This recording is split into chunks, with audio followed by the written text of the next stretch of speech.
We have to stop playing this game with God. I love to call it the if and then game. God, if you do this, then I'll do what you want me to do.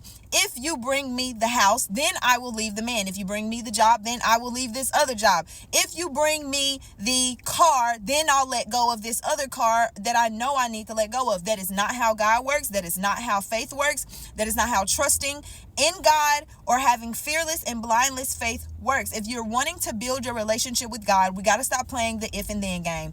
I remember when I was with my ex-husband and the abuse and everything got so bad that I knew God was telling me to leave. I just knew it. And God wasn't telling me to leave when I got my money together. God wasn't telling me to leave when I had another house, when I had this, and that, because it was my house that I was leaving.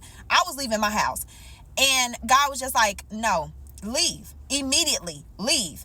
And the problem with that was I did not have the money. At the time, I was a substitute teacher. I was only making roughly $200 a week. On a good week, $300. I was not making no money.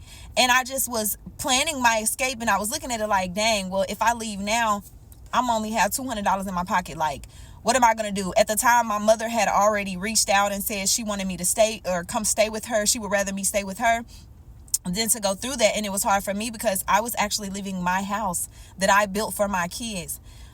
It hurt me that I was like, this is everything that I've built, and now a man, I gotta leave it because I know if I tell him to leave, he gonna come right back. But if I leave and I let it go and I let the apartment complex and everything know like I'm gone, he's not gonna come back.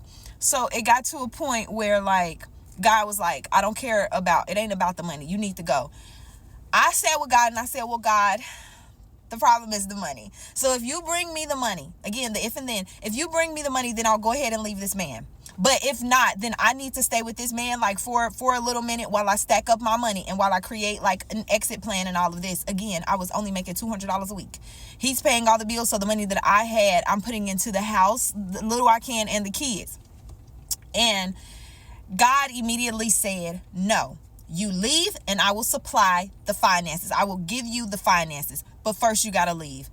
When I thought about it, I had started talking to people, and this is why you can't have other people around you. I started talking to somebody who was telling me, because all advice is not good advice, but I started talking to somebody who was telling me that they were going through something in particular, or they went through something similar to that. The abuse and everything was really, really bad. And the cheating got really, really bad. And she was saying she stayed and she worked and she built her money up. That's not everybody's story. And I just knew in my spirit, because she was trying to convince me like to stay. That's what everybody says, stay and stack your money. And God was like, leave. And so I stayed true to what God was telling me because it was so loud.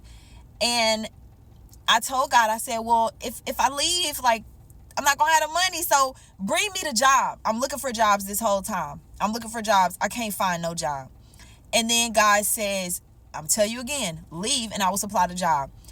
We got into an argument, and this is what God will do. God will have somebody hit a certain spot that will tick you off so bad, and you will look at that person in disgust and say, I just cannot do this anymore. I don't care if I'm broke. I don't care if I don't have any money in my pocket. I don't care if I don't have nowhere to stay. I don't care.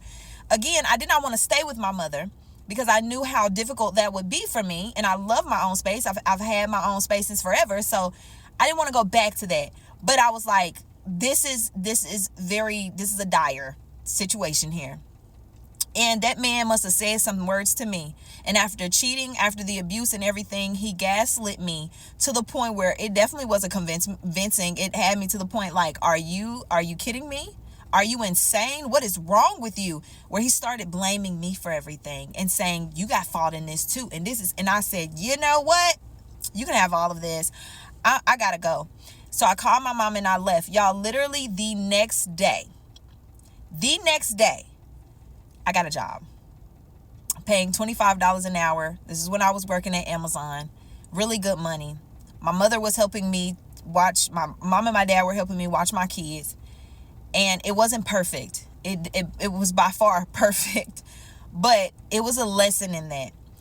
We got to go ahead and do the thing. We can't play this if and then game with God. And if you are in a situation where you have played this if and then game with God, I'm encouraging you that Go ahead and do it. You should not have to waste years. Like I said, I was talking to a woman who had gone through something very similar that I had went through, and she was saying how she stayed and she stacked her money, and it took her a year.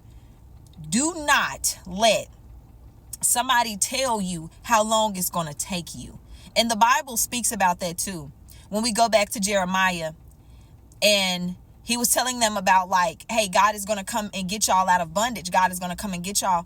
But y'all have to not listen to these false prophets. And false prophets don't always come in the form of preachers and stuff, but people coming to you and telling you, hey, it's not going to take that long. That's what they were telling. They were telling them, hey, it's not going to take that long. God ain't going to take that long to come and get you. Your journey is your journey. But for me, God was telling me to get up out of it now. And I think about how long I could have prolonged it and how much damage, because I have kids, how much damage that would have caused my kids, how much damage that would have caused me if the abuse could have gotten way worse. So put in so many situations that could have got 10 times worse. I had to go ahead and leave, and it was what God instructed me to do. And when I did, again, the job was available. A lot of things will not be available to you until you have faith in God. You don't even know when you're being tested for your obedience and for your faith. It's almost like a lot of us are asking God, like, I want to step into my purpose. I want to be able to walk in what you called me to walk into. God, like, you don't even do what I asked you to do now. How can you be obedient on a larger scale? How can I give you so many souls to nourish and take care of and to save, help, and you don't even listen to what I tell you now, and you're only over you, and it's only you and your kids. So obedience to me is not just about the reward. A lot of times that's what I was seeking. I was like, I can't leave God. And I'm listening to everybody saying, no, stack your money. Everybody telling me that, stack your money. You just da-da-da. And it sounds good. But what they're really saying is stay in the abuse. Stay with the serial cheater. Stay with the manipulator. Stay with the gaslighter. Stay with it. Stay in this. Because you need the money. And I don't know what damage, because it already did a lot of damage mentally for me. It did a lot. I don't know how much more damage that could have done and where I would be now if I didn't leave, if I waited another year, if I thought about the money. And you don't know what God is saving you from. A lot of y'all don't have time. A lot of things ahead are things that God is saving you from that you shouldn't have to go through. So we got to stop playing this if and then game with God. It's not so much as disrespectful. The older community likes to paint it as like, oh, that's disrespectful to God to tell God, like, I'm not doing this until you do this. It's not so much disrespect. It's about your faith. You don't have any faith because God loves us regardless. You don't have any faith in what God can do for you.